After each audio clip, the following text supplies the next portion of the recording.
I recently had a client come up to me and wanted me to help them look for an apartment here in Serbia.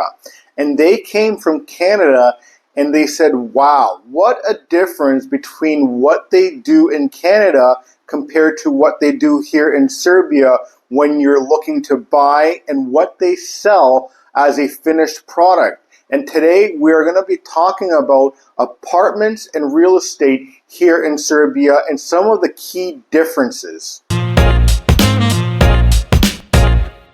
When you come to Europe, no matter where you are, particularly here in Serbia, apartments is pretty much the most popular choice of real estate that people look at getting into simply by the vast availability and the closeness to city centers. And so we were helping out a recent client to find out an apartment here in Novi Sad, and he wanted to look at new build apartments. Now you can get ones that are older style buildings. They are already occupied by the owner. They come fully furnished. However, they're not up to date. They are all centrally located. This individual wanted something outside of Novi Sad, just on the outskirts, not like you're talking, half hour or 45-minute drive. This is literally your 10 minutes to the center of Belgrade. And he said there's a number of things that he notices as a huge difference from what they do in Canada compared to what they do here in Serbia. And so we're going to talk about that. I did do a video walkthrough of this one apartment that we viewed, and so I will be going through a walkthrough of that video and pointing out some key factors that you won't see in Canada.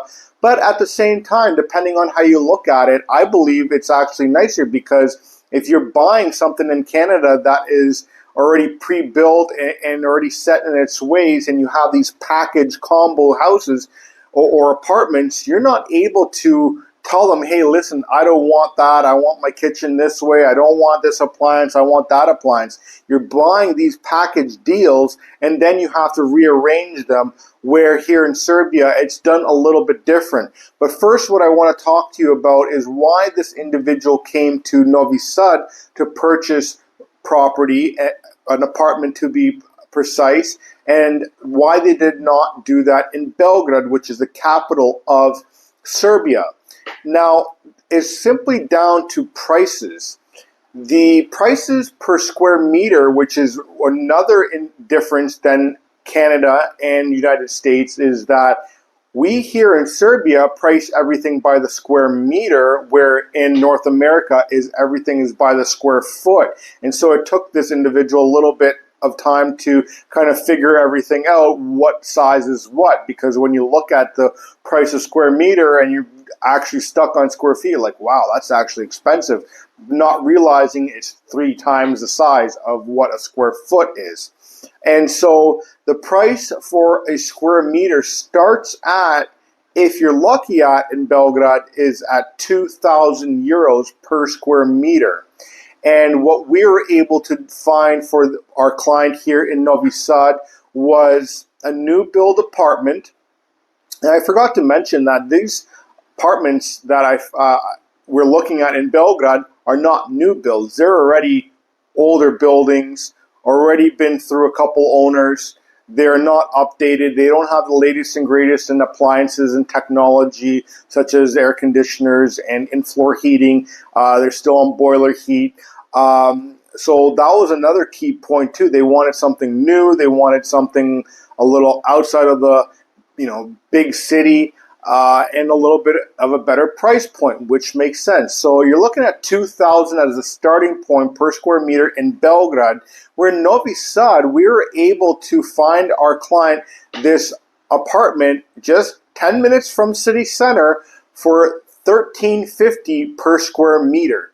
And that is the starting point. Now, you can get in, and this is for a 2-bedroom, what we consider a 2-bedroom apartment in North American styles. When you're looking at apartments here in Serbia, they look at each room. So they're going to call it, dva soba stan, tri soba stan. That means it's 2-room apartment. 3-room apartment. That includes your bedrooms and your living room. And so when you look at 3-room apartment, that's going to be 1 living room and 2 bedrooms probably, or it could be a different combination. So that's something you have to pay attention to when you're moving to Serbia, is that doesn't have the same meaning as it would in North America. So you're looking at $13.50 per square meter in Novi Sad area, just on the outskirts. If you're looking to get right into city center with a new build, you're going to be looking at about 17 to start at. We were looking at a 3-bedroom as well, and that was going for $12.50 a square meter. However, they decided to go with a 2-bedroom because they don't need that extra space and an additional bathroom on top of that. And we're going to explain why size of the building or the apartment matters here in Serbia. Now, the difference from the buildings from North America and Serbia is, one, everything here in Serbia is done with brick and mortar, all right?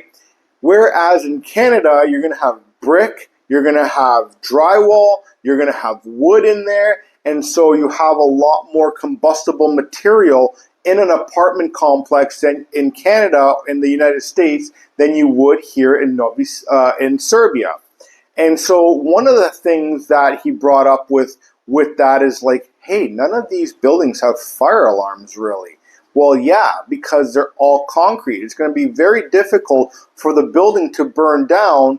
Even in the houses that you buy here in Serbia, none of them really typically have any fire alarm systems, smoke detectors, any of that, because they're first off a lot more responsible people here in Serbia, and second of all, it's non-combustible material. You can't burn down a concrete house. That's a big one.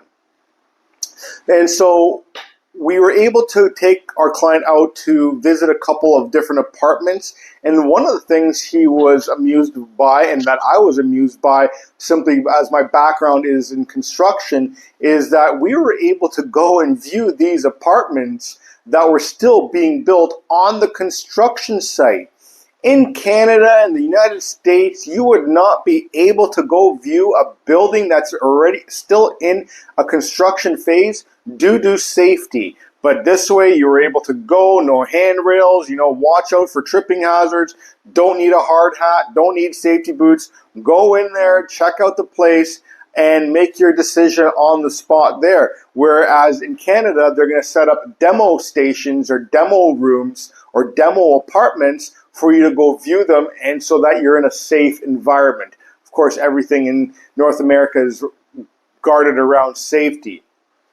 Now, one of the things that you can do here in Serbia is if you become a citizen here in Serbia, so for those individuals that are looking to come back to Serbia and never bought property, you can get your citizenship, purchase your first property here in Serbia, and get all that tax money back, which is called PDV. So you're able to get, and that's up to 10% of the purchase price of the apartment.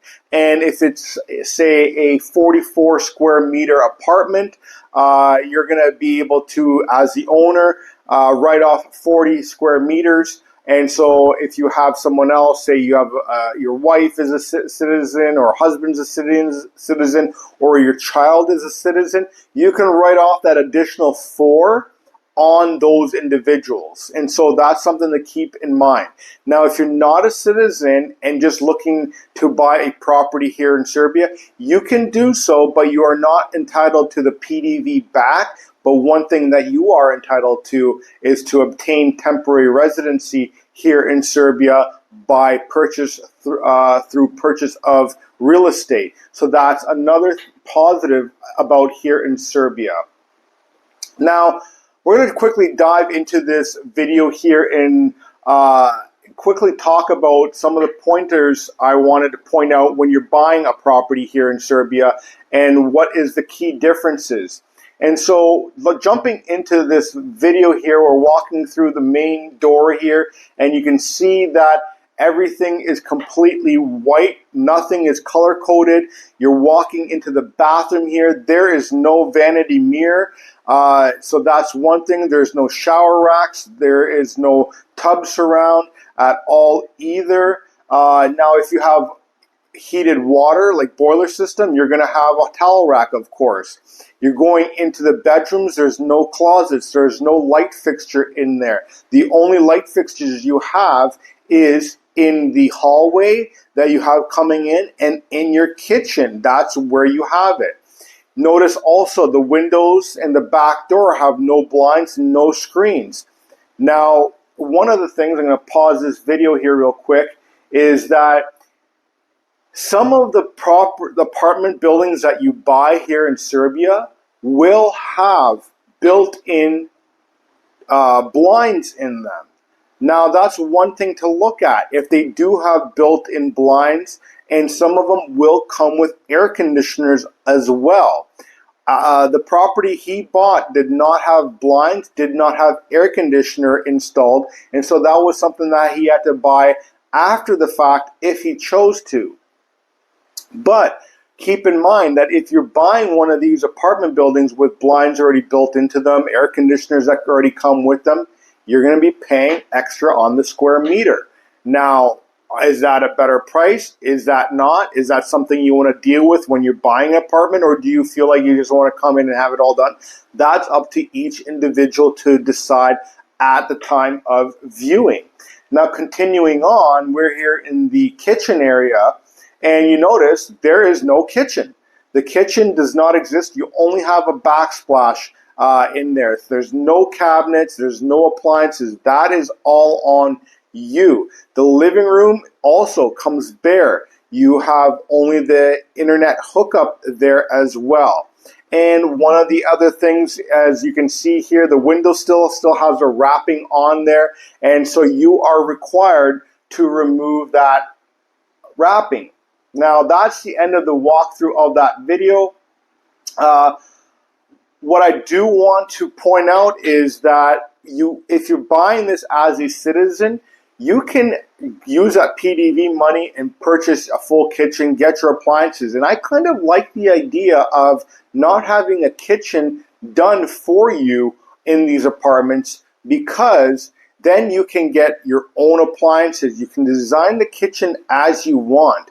Many of the individuals here in Serbia don't put dishwashers in their apartments. But what this client did is he's like, I want a dishwasher. And so he was able to do so. He was able to pick out the color of his cabinets, color of his countertop, color of all his appliances as well. Pick the brands. Where do you want to go? Because if you go to some of these big box stores, the more you buy, the better of a deal you get. And that's what they did exactly on that. Another key difference is that in North America, at an apartment building, you're going to have your main buzzer at the main entrance of the door, and they have that here in Serbia. But another difference is as they come up to your apartment at the front door, they actually have a doorbell here as well that rings in your apartment so that you know that they're at the front door. They don't actually have to knock. It's not a pleasant ring, but it's a ring, and it does the trick.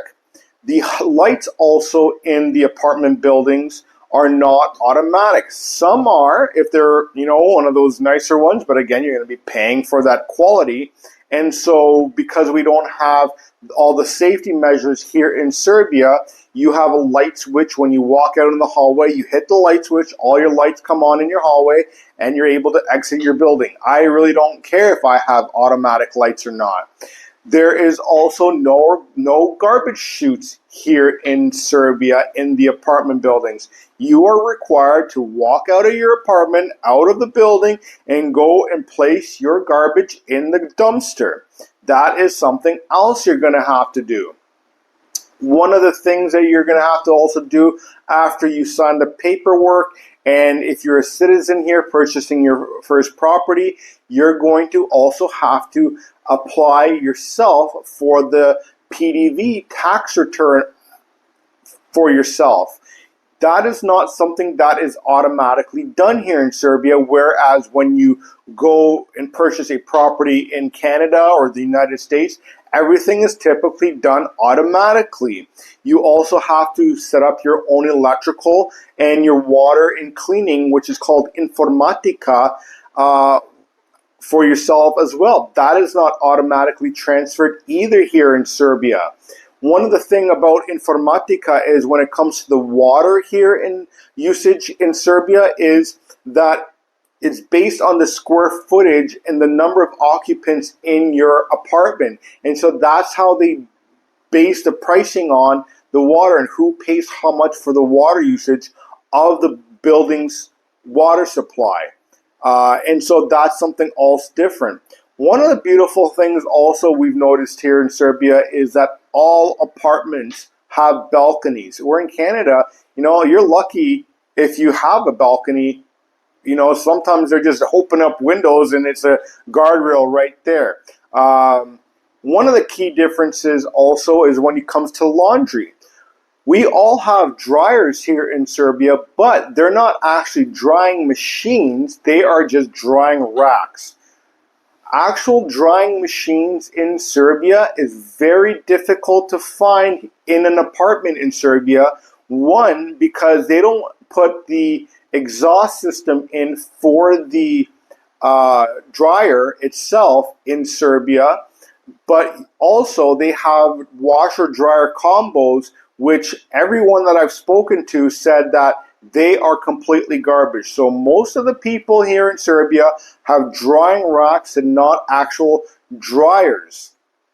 Another thing is the air conditioners here. There is no such thing as central air in Serbia, except for when you get to the commercial buildings. If you're looking at a house or an apartment building, you have one of those wall units as an air conditioner. It's not a window unit like what you would be used to in North America. It's an actual wall unit with the unit mounted to your wall, and then the external unit on the outside for condensing the air.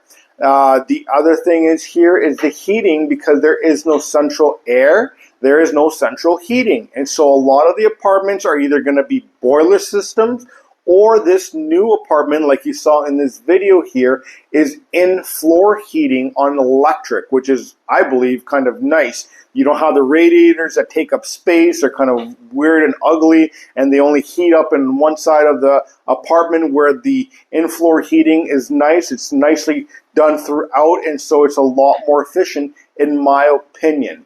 And so that is some of the big pointers I wanted to talk to you about here in Serbia. And if you're looking to come to Serbia, to visit to Serbia, feel free to reach out to us at relocationserbia.com.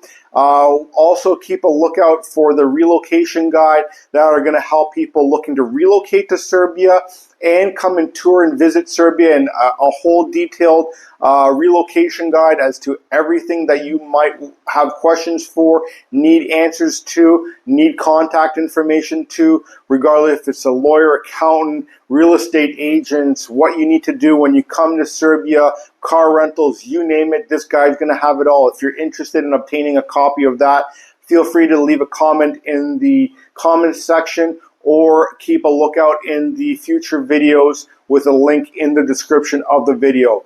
Thanks for watching, and I'll see you on the next one.